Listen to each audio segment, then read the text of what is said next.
Good afternoon, ladies and gentlemen. Welcome back to another episode here on European Confessions. The following story that you're going to be listening to, it was sent to me by one of our dear sisters. Then I had to get it translated. So apologies for uploading very late because of some of the network challenges that we were facing on our side. So the message that I have for you, it reads like this. Hello, Brother Nashi, how are you? Can you please post my own story as hidden identity? My brother, I want to confess that my friends, they were the ones that made me to kill my own husband using the charms that they told me that if I was going to use these charms, then my relationship with my husband was going to be okay. Since my relationship with my husband, it was really going downhill. But later on, I then realized that it was not because my husband was a bad person, but it was all because of me. I was the one who was wrong. I was the one who had a very bad character, because my friends, they kept on giving me bad advice, and I thought that the advice that they were giving me, that was the same advice that they were using in their own marriages. But I was so wrong. But now that I am all grown up, I can see that what I did was wrong, and I should have never listened to my friends. I should have listened to my husband,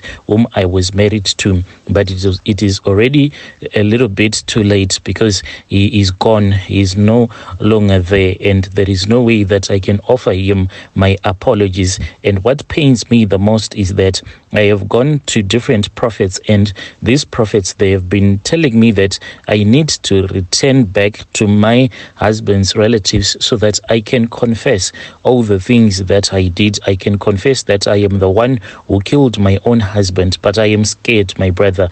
And what I told myself is that I would rather go to the graves with this secret. I would rather be buried whilst I would not have revealed this secret and expose myself. Let me go back in the past. My brother, me and my friends from high school, we were like the best of best friends. Then we started to date our boyfriends, and when we were dating our boyfriends, even the time when we started making love to our partners, it was almost the same time.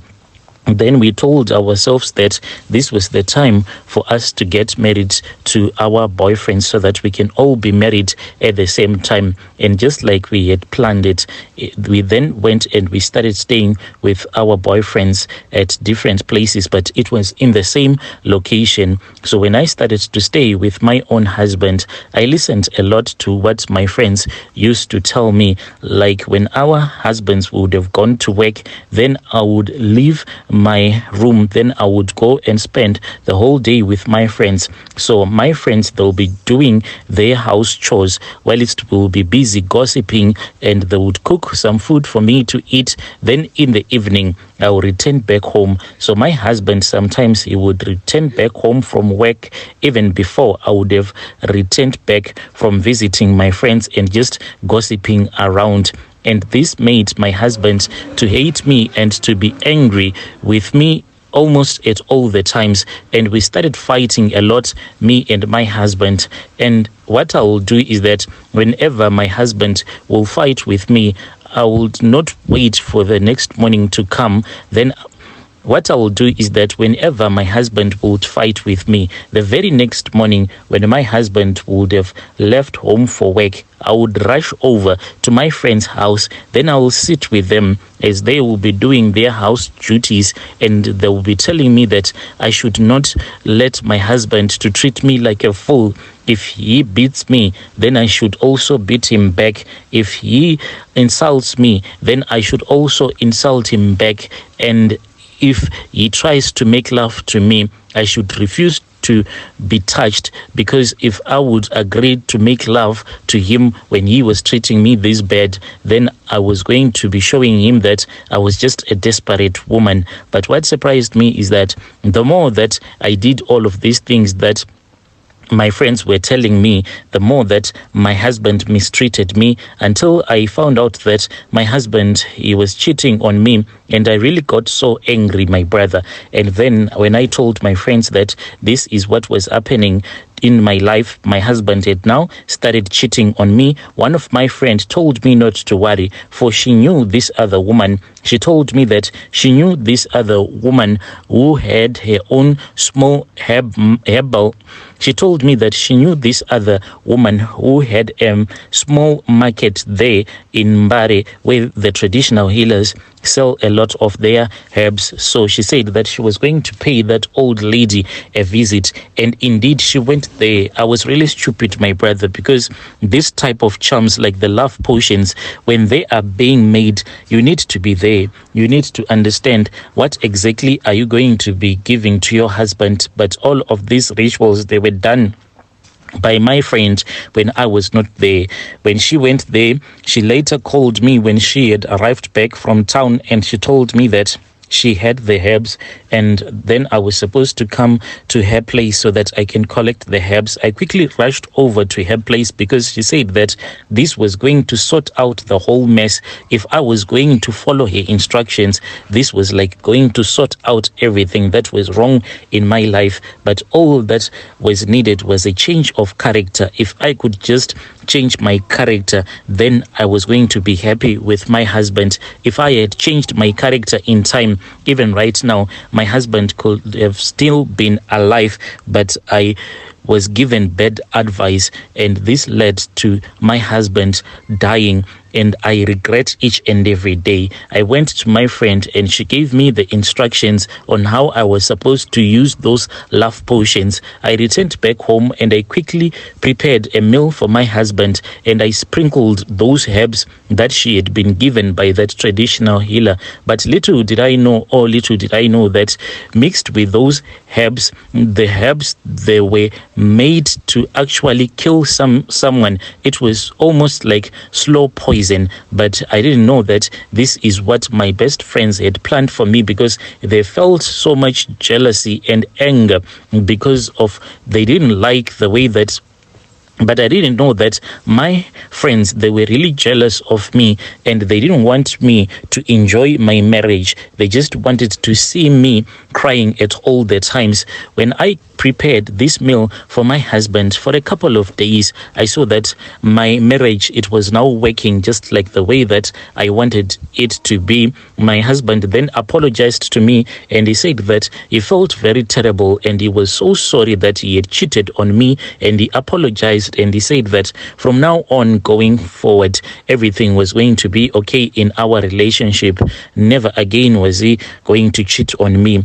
I went and I reported this issue again to my friends, and we were happy, but this was not real happiness. They were still jealous of me. One day, my husband woke up. He then went to work, and later in the day, I was called by people from his workplace, and they told me that my husband had been rushed to the hospital because he was really ill. He had been rushed to the hospital by his boss. I started to cry, my brother, because when I went to see my husband, I saw that there was something that was really, really wrong. And I never suspected that the charms that I had given to my husband, these were the charms that were making him to be sick. My husband was sick on and off until the day that he passed away. When my husband passed away, we buried him and life continued as normal. Then I started to go around, and when I visited this other prophet, that was when I was told that you are such a foolish woman. Don't you know that the charms that you were given when you were told that this is a love potion? I was told that this love potion that I was given, the charms contained this other herb that acts like a slow poison. So I killed my own husband. That prophet then said, the only thing that you can do, you need to return to your husband's relatives and speak with them and ask for forgiveness and tell them that all that you wanted to do was to make your husband to love you even more. But when you were trying to make him to love you and not to mistreat you, you ended up killing him, my brother. I will never do such a thing. In fact, in my heart, I no longer love to go to these white garment prophets. I prefer just to go to these churches so that they do not prophesy against me. And I am telling you that even though I feel guilty in my heart, but it is far much better for me to die keeping this secret and not revealing this secret to anyone that knows me. But what pains me the most is that whenever I am on Facebook, I do not use like my profile, my real name and my surname, because I really feel bad whenever I look at my friends. When I search for their profiles, I see that they are always posting their happy lives that they have with their husbands, and this reminds me of my late husband. I have never seen my late husband's spirit, but it just makes me to feel really bad that the thing that I did, it was really wrong. But at the same time, how can I go and speak with my husband's relatives and confess, expose myself? That I cannot do. My advice to the other young women out there, or to any woman who is married, make sure that you listen to your husband first before you are given any kind of advice by your friend, because you do not know what are the intentions of your friends when they are giving you whatever advice that they will be giving you. As for me, I ended up killing my own husband using these charms that were given to me, which I thought that indeed these were your love potions, but it was just poison that I fed to my husband. Dear listeners, right there was a message that was sent to me by one of our dear sister, and we had to give you this translation. Strange things do happen in this world. Yo.